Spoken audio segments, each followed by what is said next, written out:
All right, we are definitely being lied to about Jeffrey Epstein. I'm going to show you some evidence about the video where he supposedly unalived himself.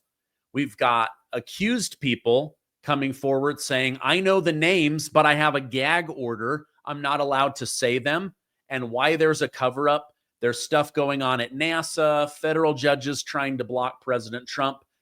Somebody tried to get into Mar-a-Lago to get to Trump, not realizing that he was still in Washington, D.C. So let's go ahead and jump into the news. Thank you guys so much for liking and sharing these videos. It really helps me out. So thank you so much.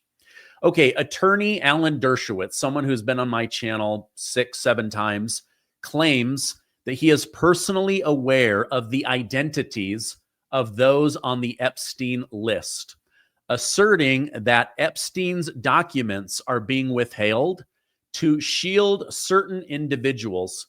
He states he's restricted by confidentiality and cannot disclose names, but confirms the existence of files and names. He's also said, as I represented him, he was going to Israel a lot and basically speculated that he could have been a part of Mossad, which is the Israeli CIA, but he doesn't have any evidence of that. Let's go ahead and listen to what Alan Dershowitz had to say. This is not an opinion. This is a fact. I have seen, remember, I was accused falsely and the Epstein, and ultimately I was completely cleared. The woman admitted that she may have mistook me for somebody else and withdrew all of her lawsuits. And so from day one, from the day I was accused, I said, I want every document out because I knew every document would prove I was innocent. So let me tell you, I know for a fact documents are being suppressed. And they're being suppressed to protect individuals. I know the names of the individuals. I know why they're being suppressed. I know who's suppressing them. But I'm bound by confidentiality from a judge and cases, and I can't disclose what I know. But I hand to God, I know the names of people whose files are being suppressed in order to protect them. And that's wrong. Just out of curiosity, without names, are these politicians, business leaders, both? They're everything. And let me tell you, a lot of them are, at least one of them is somebody who was accused. Others are accusers. And the judges have said, if somebody calls themselves a victim, we're not going to give any information about them, but they may not be victims. They may be perpetrators. So we don't have information about false accusers. And we know there have been many false accusers who have accused innocent people for money. And those records are being deliberately, willfully suppressed. And they shouldn't be suppressed. If the accusation is allowed out, so should the material that diminishes the credibility of the accuser. We want total transparency on this. Every single document, no redaction. That's what I've said from day one. I waive any of my rights of privacy. Anything there is about me, I'm happy because it will be exculpatory, because I know I haven't touched a woman other than my wife from the day I met Jeffrey Epstein. I don't even hug people, but I was falsely accused and I was able to prove it. And I was able to prove it through documents. And I want other people to be able to disprove false accusations through documents. But these documents are being suppressed and withheld. All right. Wow. Remember when President Trump was under a gag order and he wasn't allowed to say names or certain words or talk about what was going on in his court case? That's what's going on with Jeffrey Epstein here. He is saying, I know these names, but legally I am bound. And since he's such a lover of the law as an attorney, he's honoring that, but he's like, get these names out. On top of that, internet sleuths are digging in. They are now saying this exculpatory evidence that proves Jeffrey Epstein didn't unalive himself is not even the footage. It doesn't even point at the Epstein jail cell. So I want to go through this. I feel like Benny Johnson explained this better than me, and he got it from about 15 different sources. So I'm going to let him go ahead and explain this to you because it's really, really interesting. Thank you. Stay with me, Clem. Thank you. Right there. In fact, the officer station had a unique angle of Epstein's cell. Now let's look at the screenshot from the video the DOJ shared. So you can see here that the officer would have been able to see Epstein's cell door and cell block. So when they say the officers fell asleep, they They said that for a reason. They knew that the officers that were stationed there would be able to look directly at Epstein's door. They needed an alibi because something bad happened. You immediately notice that whatever this is not the cell block that Epstein was in. Those are not cell doors. In fact, this 10 minutes into the video, a person just comes out of one of those doors with a trash bin and places it in the middle of the floor. So if it's not a cell block, what is this? The space that we're looking at is the common space near the elevator's staircase. I've marked it myself on the diagram below. The red dot is the position where the cameras are. The DOJ released video was recorded. This is the opposite of the officer's station, and in no way could have seen Epstein's cell block, let alone Epstein's cell. Even the one piece of evidence that they released is a lie. They said, here's Epstein's cell door. It's not. The way you can confirm this is the space marked on the schematics and the angle and the shape of the floor that matches the angles that we see in the doors in the video. The door is marked 46. That leads to the main entrance. This is the exit for the entire tier. So if we go once more to the DOJ footage, you can see that the officer station at the far end. When you zoom in, you see some teeth on the side. You can see them right there. Those teeth are the staircase up to Jeffrey Epstein's cell. You see them right there on the far right-hand side. Guys, is Tom ready? Is Tom set? Okay, great. Okay, we'll move very quickly here. The only thing that we can remotely see in the direction of Epstein's cell block is this silver staircase. You can go up and down the staircase without being seen by the camera. Anyone could have ever entered Epstein's cell, even in the footage. Now, this is important. Gate 46 is the only way in or out of the SHU cell block floor. Okay, got it. So this is the full entry to the floor. We have 11 hours footage throughout the night with that one missing minute. So you must prove that nobody entered or exited the floor, right? But the obvious question is, how do we know that someone wasn't there beforehand? How do we know someone wasn't in before the DOJ video started? By all measures, you could have stayed in Epstein's cell block. You could have actually not been seen by the camera or the guard if you were just hidden inside of the utility closet or the crawl space. Right there, there's Epstein's door, and there is a unlocked security closet. And there is the broken camera. So, of course, we have no footage of what actually happened. We have no footage of Epstein's door. It's all a lie. And the footage that we're seeing is the entirety of the cell block. Anyone could have entered Epstein's actual tier. Okay, so the camera that was on Jeffrey Epstein's door was broken. The video footage that the FBI and the DOJ keep showing everybody is the entryway to the cell block. It's not his door. Everyone keeps looking at those doors, and they've led you to believe that those are his door. It's not. It's not. Now, Alex Jones gave some incredible insight too. And Jones said he believes that God protected President Trump for many reasons, but one of those reasons was to expose these sickos that are in the elites. And as Alan Dershowitz says, some of them are politicians, others are business people. They are names that you would know. So we are not getting the full story, and I believe it's eventually going to come out. But let's listen to what Alex Jones had to say about this. The Trump administration's attempt to whitewash Deep Six, gaslight the public into just forgetting about the Jeffrey Epstein intelligence agency pedophile network blackmail system is not going away. In fact, the attempts to Deep Six have only made it explode, as everybody can see. And look, we know the Democrats openly run child trafficking. The Clintons, their foundation, all of it, total connections to Epstein and more. So when I'm critical of Trump over this 180, it's because Trump's done such a great job, and we want to keep him true to the principles of why we got him elected 3 separate times. And at the same time, it's very important to bring down the entire globalist deep state with the Epstein file. So that's why people are so horrified. But there's so many things with this new Justice Department FBI memo that came out last Sunday that just enraged the public even more, like showing a video from inside the New York Federal Detention Center saying, look, here's the proof that nobody went into Epstein's cell. It doesn't even show the door to his wing. And then there's a missing minute of it. And they say, look, here's your proof. I mean, it's like it's designed to piss people off.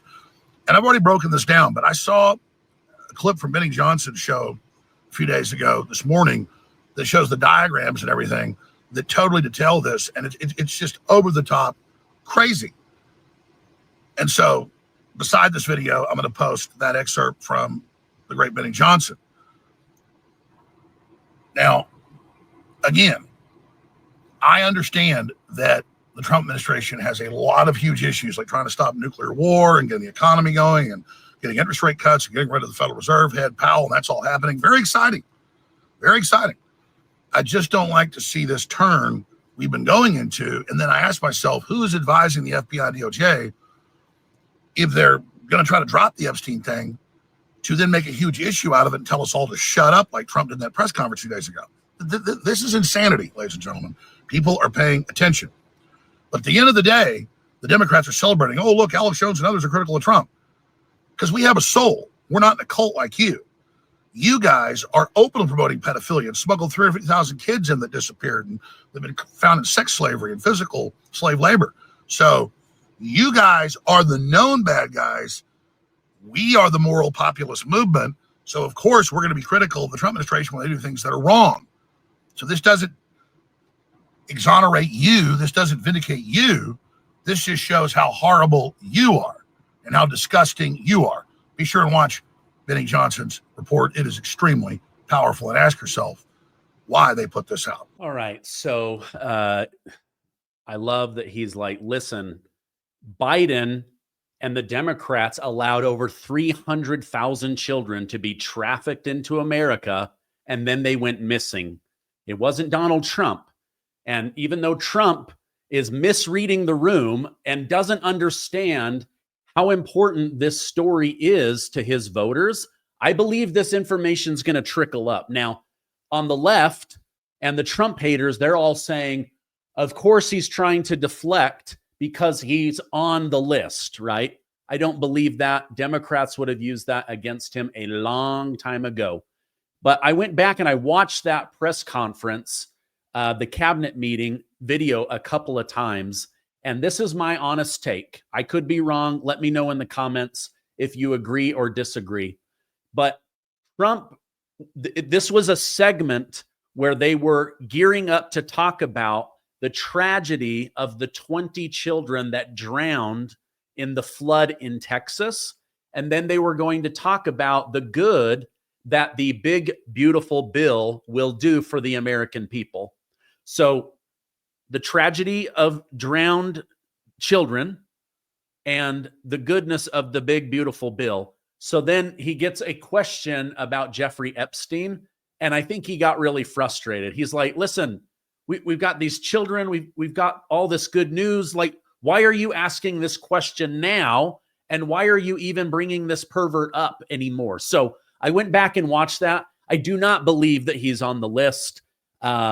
Anyway, I've got some other really big stories, but first, our sponsor. As we age, the signs start showing. More aches and pains, thinning hair, wrinkles, and brittle nails. It's frustrating, but we don't have to accept it. Let me tell you about Revive by Brightcore Nutrition, a powerful supplement designed to restore what time is taking away. Revive helps strengthen your joints and bones so you can move easier and feel better. But it doesn't stop there. It also works from the inside out to rejuvenate your skin, thicken your hair, and strengthen brittle nails. It contains 5 types of collagen, plus hyaluronic acid, biotin, and vitamin C, a powerful combination that helps you look and feel younger than you have in years. It's easy to use, just a scoop of it into water or coffee or hot chocolate. It dissolves fast with no weird taste. And the result? They're real. Now, I love the strawberry lemonade flavor. If you want to reduce aches, restore your glow, and feel confident again, give Revive a try today. I've got a special offer for you. Do the code Gardner at the link below or use the QR code and get 25% off.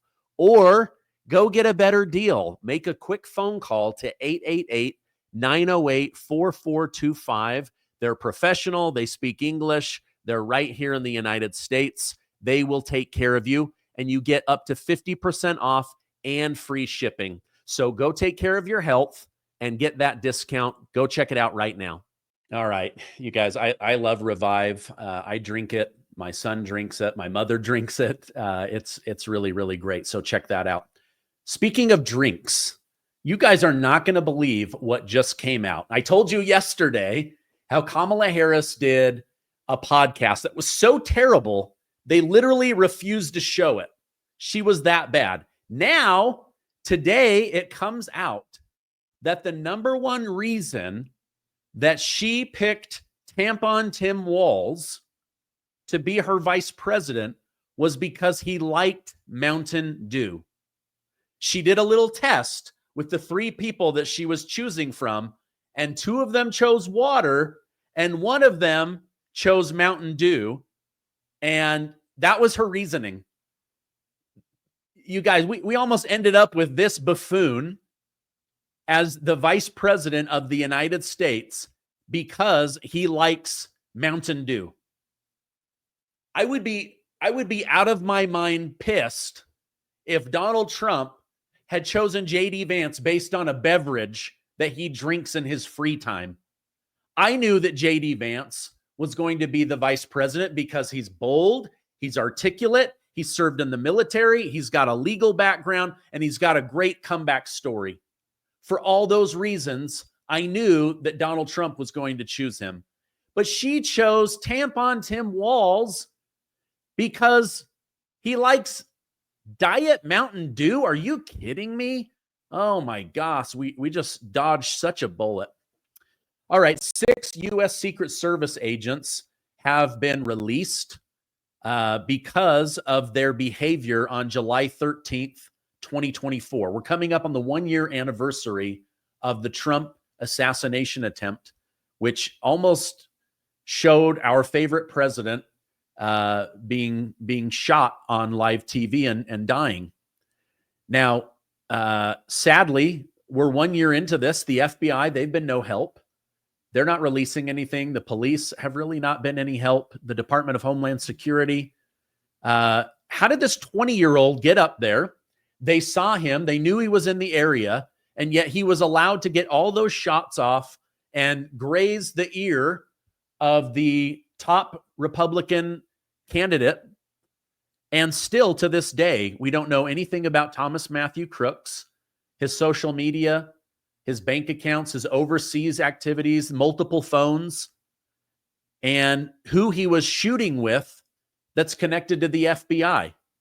Also, why did the FBI secretly burn his body during the congressional hearings and then not tell anyone until they were done? It makes no sense. So anyway, those Secret Service agents have been relieved of duty. On the topic of Trump's security, a surprise incident unfolded when 49-year-old Caroline Shaw from Orlando, Florida, frantically pulled up in front of Mar-a-Lago and tried to break in, get through the gates, that she had an urgent message for President Trump. President Trump was in Washington, D.C. He doesn't go home to do stuff like Joe Biden. After parking nearby, she ran up frantically, yelling that she had guns in her car.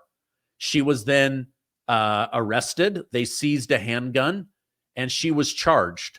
Now, the thing that they got her on was she had unpaid traffic tickets, and she had failed to register her car since 2021. She's now out on bond, and it looks like they're not going to press further charges, but she has now been told she's to have no contact with President Trump or his family or any of their properties. Now, Democrats are saying that Donald Trump is ruining the country. They say this every day. But they're saying having a work requirement to get free government money, that's a bridge too far. That is like, how dare you ask people to work in order to benefit from this country? Now, even some Republicans are saying Trump is getting bad advice, that he has surrounded himself with inexperienced people. But listen to what Scott Jennings on CNN said as he defended Trump. And the Republican ethos is encouraging work. The Democratic ethos is encouraging government dependence. I'm not. There's nothing politically devastating about trying to bar 1.4 million illegal aliens from getting welfare. There's nothing politically devastating about encouraging 4.8 million people who choose not to work to try to work a little in order to get government benefits. And they did in the Senate install a $50 billion fund for rural hospitals, which was something he also raised concerns about. So I don't agree with his political analysis, nor does virtually every other Republican who helped to craft and ultimately pass this bill. And I think Republicans ought to lean into these things. Work requirements are good. Encouraging work instead of welfare is a good thing, and it will work in campaigns. Democrats have become the party of exploding government benefit programs during COVID, vastly expanding Medicaid beyond what it was ever intended to do, and then saying, gee whiz, now people are trying to take things away. Do you think people like healthcare, though? Do you think people like healthcare? Do you think people they like healthcare? I don't think they like the system we live under, which is not a Republican system. It's by the way, which exploded premiums and has vastly expanded the welfare state. There is no question. You guys are conflating two populations, and it's not my conjecture. Just ask the CBO. Everybody likes to cite the CBO. The CBO's own numbers. Typically. 4.8 million. Well, I'm going to cite them because they tend to be popular, at least in here. 4.8 million people on Medicaid who choose not to work. That's not my going out and counting. That's the CBO. 1.4 I mean, but million Scott, have you illegal ever? aliens. There are so many. There is a population that chooses not to work that But maybe should try a little. how and many the people of- you cite are not going to lose their Scott. benefit. Okay, so he defends Trump. I think most people agree. If I'm going to work and pay taxes and pay into a system, and you're going to benefit it by not working or by being an illegal immigrant, that's not going to fly. So I don't know that Trump is getting bad advice.